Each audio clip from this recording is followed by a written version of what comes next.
Hello বন্ধুরা, welcome আপনাদের সবাইকে বেঙ্গল লার্নার্স ইউটিউব চ্যানেলটিতে। বন্ধুরা, আজকের এই ভিডিওটিতে আমি আপনাদের সঙ্গে আলোচনা করব যে কিভাবে আপনারা একজন WBCS অফিসার হতে পারবেন। আপনাদের মধ্যে এমন অনেকেই আছেন যাদের স্বপ্ন থাকে আমি একদিন সিভিল সার্ভিস অফিসার হব। তো এই সিভিল সার্ভিস সেক্টরে যদি আপনি আপনার কেরিয়ার গড়ে তুলতে চান, তাহলে আপনার কাছে সবথেকে বেস্ট উপায় হচ্ছে আপনার রাজ্যের স্টেট সিভিল সার্ভিস এক্সাম। এই সিভিল সার্ভিস এক্সাম যেটা ওয়েস্ট বেঙ্গলের হয়ে থাকে সেটা হচ্ছে WBCS এক্সামটি দিয়ে আপনি সিভিল সার্ভিস অফিসার হতে পারবেন। প্রথমে বলি যে WBCS এক্সামটি কন্ডাক্ট করানো হয় ওয়েস্ট বেঙ্গল পাবলিক সার্ভিস কমিশনের দ্বারা। এই WBCS পরীক্ষাটির মাধ্যমে 4টি পোস্টে অফিসার নিয়োগ করা হয়। Group A, group B, group C এবং গ্রুপ ডি। এই সবগুলো পোস্টের মধ্যে গ্রুপ এ পোস্টটি হচ্ছে সব থেকে মর্যাদাপূর্ণ পোস্ট। প্রথমে আমরা আলোচনা করব যে এলিজিবিলিটি কি রয়েছে। আপনারা যদি এই এক্সামটিতে বসতে চান তাহলে কি যোগ্যতা আপনার দরকার। এডুকেশনাল কোয়ালিফিকেশনের কথা যদি আমি বলি, সেটা হচ্ছে গ্র্যাজুয়েশন পাস করে থাকতে হবে। গ্র্যাজুয়েশন পাস করা থাকলেই আপনি এই পরীক্ষাটির জন্য যোগ্য প্রার্থী। বয়স হতে হবে 21 থেকে 36 বছর। 36 বছরের বেশি হলে চলবে না। কিছু ক্ষেত্রে রিজার্ভেশন অবশ্যই হয়, যেমনটা প্রত্যেক পরীক্ষার ক্ষেত্রে হয়ে থাকে। এছাড়া আপনাকে ভারতীয় নাগরিক হতে হবে এই পরীক্ষাটিতে বসার জন্য। এবার চলে আসি যে পরীক্ষার পদ্ধতি, কি কি ধরনের পরীক্ষা হয়ে থাকে। পরীক্ষাটি মূলত 3টি স্টেপে কমপ্লিট হয়। একটা হচ্ছে প্রিলিমিনারি এক্সামিনেশন, সেকেন্ড হচ্ছে মেন এক্সামিনেশন এবং 3 নম্বরে হচ্ছে ইন্টারভিউ অর্থাৎ পার্সোনালিটি টেস্ট। এই 3টি ধাপে WBCS এক্সামটি কন্ডাক্ট করানো হয়। এই প্রিলিমিনারি এক্সামিনেশনে টোটাল 200টি কোশ্চেন থাকে। 200টি কোশ্চেনের প্রত্যেকটি 1 নাম্বার করে হয়। এই প্রিলিমিনারি এক্সামিনেশনটা অবজেক্টিভ পেপার হয়। বিভিন্ন সাবজেক্ট থেকে এটাতে কোশ্চেন আসে।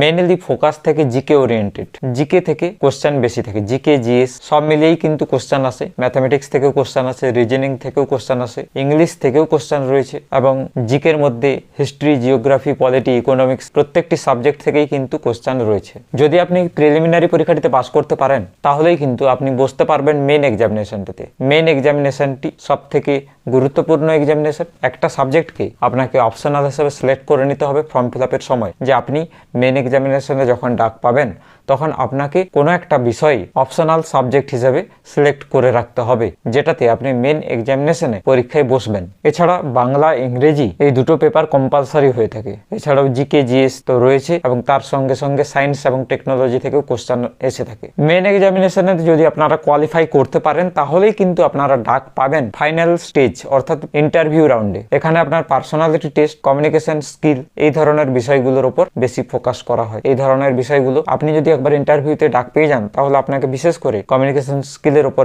কাজ করতে হবে, পার্সোনালিটি ডেভেলপমেন্টের উপর কাজ করতে হবে। এবার বলি যে কেরিয়ার গ্রোথ কি রয়েছে। দেখুন, একবার যদি আপনি WBCS অফিসার হতে পারেন, যদি গ্রুপ এ এবং গ্রুপ বি, আমি যে অপশনাল সাবজেক্টটা বলেছি এই অপশনাল সাবজেক্টটা কিন্তু গ্রুপ এ এবং গ্রুপ বি এই দুটো পোস্টের জন্য অ্যাপ্লিকেবল হবে। গ্রুপ সি এবং ডিতে কোনো অপশনাল সাবজেক্ট আপনাকে সিলেক্ট করতে হবে না। এবার বলি যে কেরিয়ার গ্রোথ কি রয়েছে। আপনি যদি WBCS অফিসার হতে পারেন বা হয়ে যান, এরপর গ্রুপ এ তে যদি আপনি যান তাহলে ব্লক ডেভেলপমেন্ট অফিসার হতে পারবেন। এখান থেকে প্রমোশন হয়ে আপনি SDO হতে পারবেন, সাব ডিভিশনাল অফিসার। শুধু তাই নয়, আপনি ADM, DM পর্যন্তও যেতে পারেন যদি আপনি কম বয়সে চাকরি পেয়ে যান।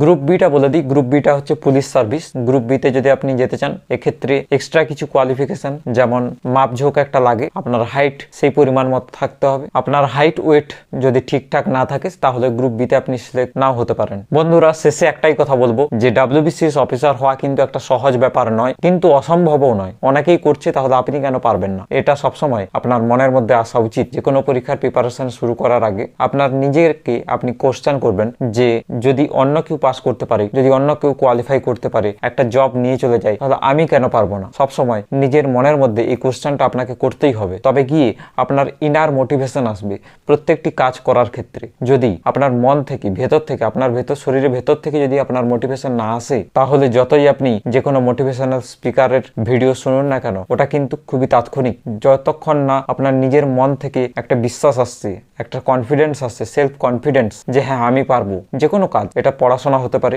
জব হতে পারে, যে কোনো কাজ করার ক্ষেত্রে সেলফ কনফিডেন্স কিন্তু খুবই ইম্পর্টেন্ট। তাই বন্ধুরা, পরিশ্রম করে চলুন, প্রচুর পরিমাণে পড়াশোনা করুন। আমিও চাই যে আপনারা একদিন WBCS অফিসার হন। আগাম শুভেচ্ছা রইল যারা ভবিষ্যতে WBCS অফিসার হওয়ার স্বপ্ন দেখেন এবং হতে চান। তো বন্ধুরা, আশা করছি এই ভিডিও থেকে আপনারা কিছু নতুন জানতে পারলেন, কিছু নতুন শিখতে পারলেন। যদি ভিডিওটি ভালো লাগে অবশ্যই চ্যানেলটিকে সাবস্ক্রাইব করে বেল আইকনটিতে প্রেস করে দেবেন, যাতে আমার পরবর্তী ভিডিওর নোটিফিকেশন আপনার মিস না হয়। আমি এই ধরনের কেরিয়ার রিলেটেড ভিডিও বানাতে থাকি। তো আজকের মতো এখানে এই ভিডিওটি শেষ করলাম, দেখা হচ্ছে নেক্সট কোনো ভিডিওতে।